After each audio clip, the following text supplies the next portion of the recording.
आज की इस क्लास के अंतर्गत कक्षा 8वीं के सभी विद्यार्थियों के लिए विज्ञान का एक महत्वपूर्ण प्रश्न इस वीडियो में हम कंप्लीट करेंगे। आपका प्रश्न है, निषेचन किसे कहते हैं, यह कितने प्रकार का होता है। जो निषेचन है, निषेचन की परिभाषा हम पढ़ेंगे और इसके कितने प्रकार होते हैं ये भी इसी वीडियो में हम कंप्लीट करेंगे। तो चलिए इसकी परिभाषा समझते हैं कि निषेचन क्या है। जब शुक्राणु अंडाणु के संपर्क में आते हैं तो इनमें से एक शुक्राणु अंडाणु के साथ संलयन हो जाता है।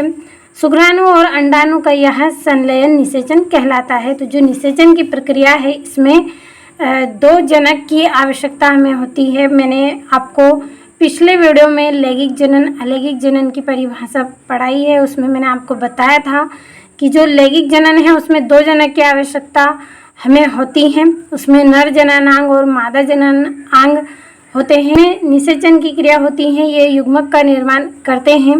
तो निषेचन इसमें भी क्या होता है, जो शुक्राणु हैं ये नर युग्मक से उत्पन्न होते हैं और जो अंडाणु हैं ये किससे उत्पन्न होंगे, ये मादा युग्मक से उत्पन्न होते हैं। तो समझ गए होंगे आप कि शुक्राणु और अंडाणु ये क्या है। तो ये शुक्राणु है वो नर जनन अंग के द्वारा उत्पन्न होते हैं और अंडाणु मादा जनन अंग के द्वारा उत्पन्न होते हैं। जब ये दोनों शुक्राणु और अंडाणु क्या करेंगे, संपर्क में आएंगे तो इनमें से एक शुक्राणु क्या करेगा, अंडाणु के साथ संलयित हो जाता है। तो चलिए चित्र के माध्यम से इसको हम थोड़ा सा समझते हैं।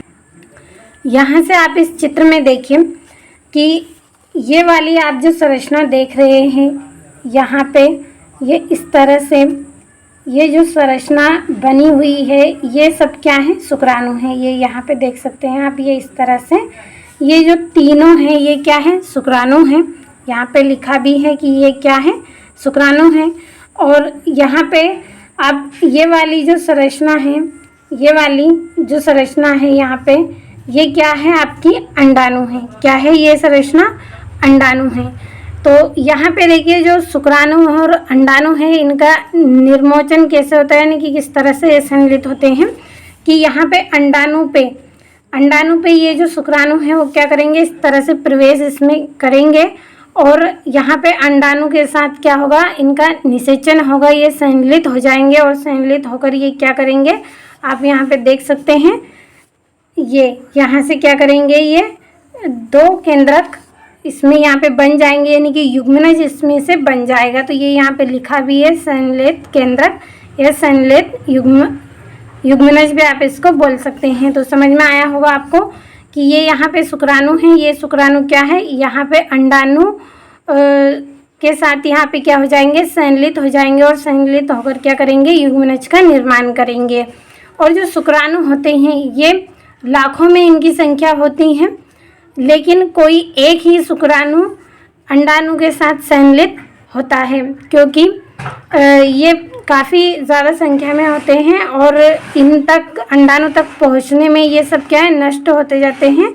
तो केवल एक ही अंडाणु के साथ शुक्राणु का संलयित हो पाता है। तो समझ में आया होगा आपको चित्र के माध्यम से अच्छे से।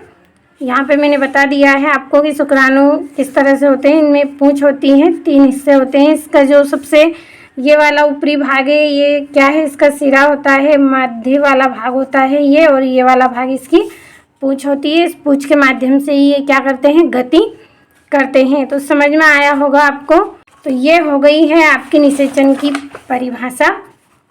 जब शुक्राणु अंडाणु के संपर्क में आएंगे तो क्या होगा, इनके बीच निषेचन होगा, संलयित ये हो जाएंगे और संलयित होने की जो प्रक्रिया है वो क्या कहलाएगी, निषेचन कहलाएगी।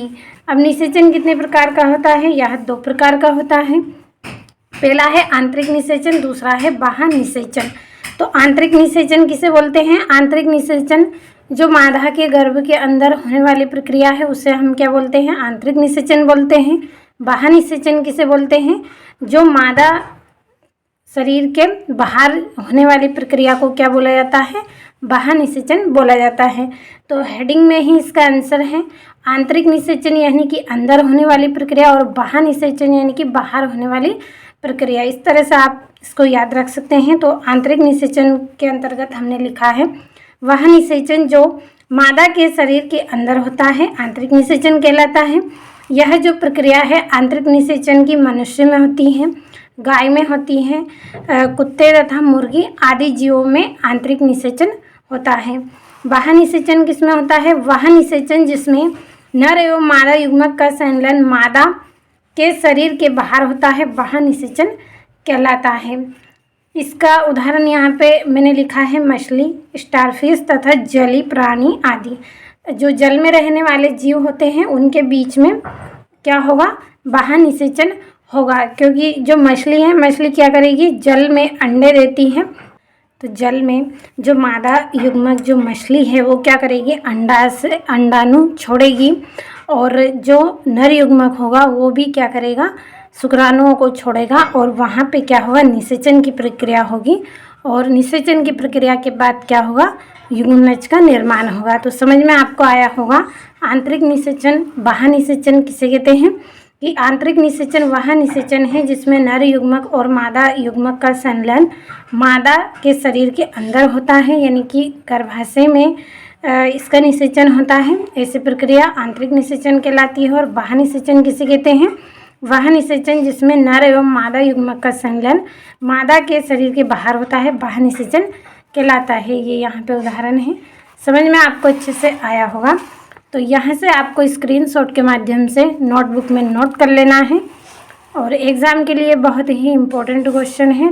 2 नंबर में या 3 नंबर में आपसे पूछा जा सकता है, तो कंप्लीट अच्छे से आप करें।